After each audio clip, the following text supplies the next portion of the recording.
नमस्कार दोस्तों, defence news Hindi में आपका स्वागत है। आज की मुख्य खबरें। जयशंकर से बहस कर कश्मीर लेने का ख्वाजा आसिफ का ख्वाब। विदेश मंत्री डॉक्टर एस जयशंकर को लेकर पाकिस्तान में एक दावा किया जा रहा है। दावा ये है कि पाकिस्तान के डिफेंस मिनिस्टर ख्वाजा आसिफ और डॉक्टर जयशंकर दोनों के बीच कश्मीर मुद्दे पर एक बहस होने वाली है। कहा यह भी गया है कि ये बहस ना तो भारत में होगी और ना ही पाकिस्तान में, बल्कि दोनों देशों से दूर इंग्लैंड में आयोजित की जाएगी। पाकिस्तान के डिफेंस मिनिस्टर डॉक्टर जयशंकर से बहस के सपने क्यों देख रहे हैं? पाकिस्तान के डिफेंस मिनिस्टर ने जयशंकर के साथ बहस का टीवी पर ऐलान कर दिया। दावा यह है कि पाकिस्तानी रक्षा मंत्री और भारत के विदेश मंत्री के बीच सार्वजनिक डिबेट होनी है कश्मीर के मुद्दे पर। खुद पाकिस्तान के लोग उनका मजाक उड़ा रहे हैं और वो कह रहे हैं कि किससे बहस करने की ये हिम्मत जुटा रहे हैं, जिसने बड़ी बड़ी ताकतवर देश जैसे अमेरिका और चीन जैसों को कड़ा जवाब दे रखा है, उनसे क्या ये बहस करेंगे? अगला, हिजबुल्लाह ने दागे 140 रॉकेट तो इजराइल ने किया करारा पलटवार।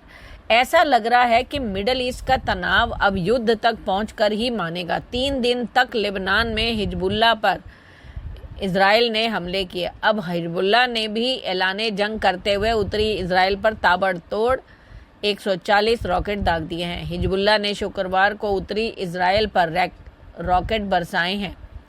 यह हमला हिजबुल्लाह के नेता हसन नसरुल्लाह द्वारा इजराइल पर बड़े पैमाने पर बमबारी का बदला लेने की कसम खाने के एक दिन बाद हुआ। हालांकि इसके बाद इजराइल ने भी पलटवार करते हुए बेरूत में बम गिराए। इसमें हिजबुल्लाह कमांडर इब्राहिम अकील समेत कुल 3 मारे गए। बताया गया कि अकील हिजबुल्लाह की राडवान फोर्स का कमांडर था। अगला, क्या श्रीलंका में राजपक्षे परिवार की होगी वापसी या किसी नए को मिलेगा ताज?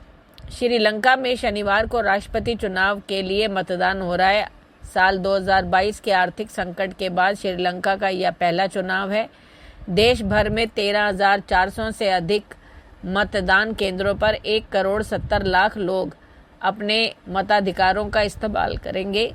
मतदान सुबह 7 बजे प्रारंभ हुआ तो शाम 5 बजे तक जारी रहेगा। चुनाव परिणाम रविवार तक घोषित किए जाने की संभावना है। विश्लेषकों का मानना है कि 1982 के बाद से श्रीलंका के राष्ट्रपति चुनावों के इतिहास में पहली बार त्रिकोणीय मुकाबला हो रहा है, जबकि नजरें इस चुनाव और राजपक्ष परिवार के बीच है। तो क्या इस चुनाव में राजपक्षे परिवार अपनी सत्ता बचा पाएगा या किसी और के सर पर ताज होगा? अगला, यूक्रेन के खिलाफ जंग में एलन मस्क के 2 साइबर ट्रक।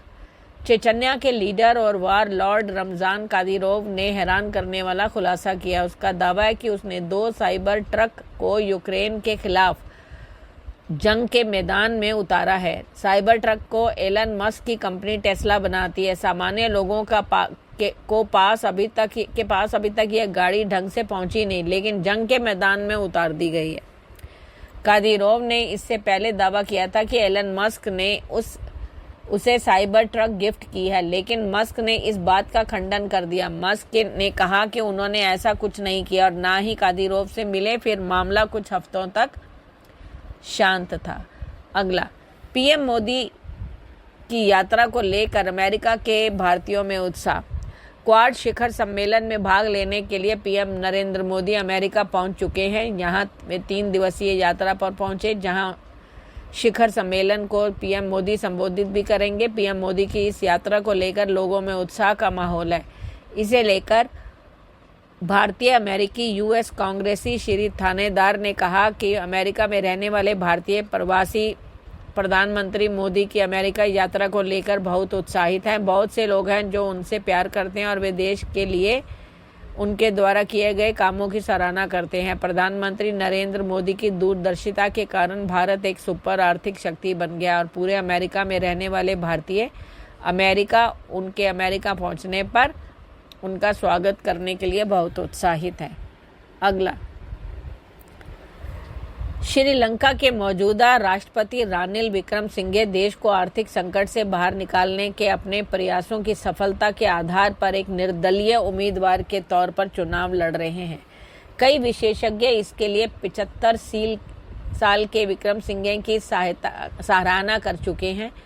उन्होंने बुधवार रात एक चुनावी रैली में कहा था कि मैं ये सुनिश्चित करूंगा कि हमने जो सुधार शुरू किए हैं उन पर आगे बढ़ते हुए देश के दिवालियापन को समाप्त करूं।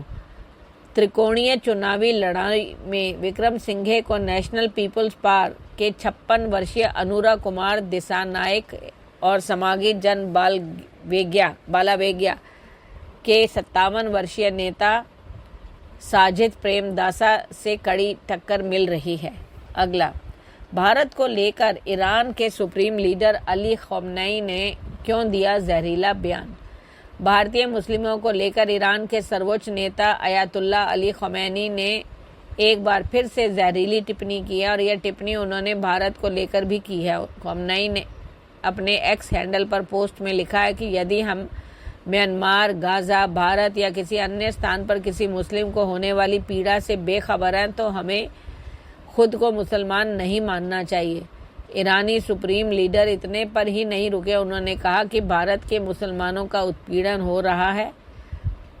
खमेनी के इस जहरीले बयान का भारत ने भी करारा जवाब दिया है। भारतीय विदेश मंत्रालय ने कहा कि ईरानी नेता को भारतीय मुस्लिमों पर बोलने से पहले खुद के गिरेबान में झांकना चाहिए। धन्यवाद।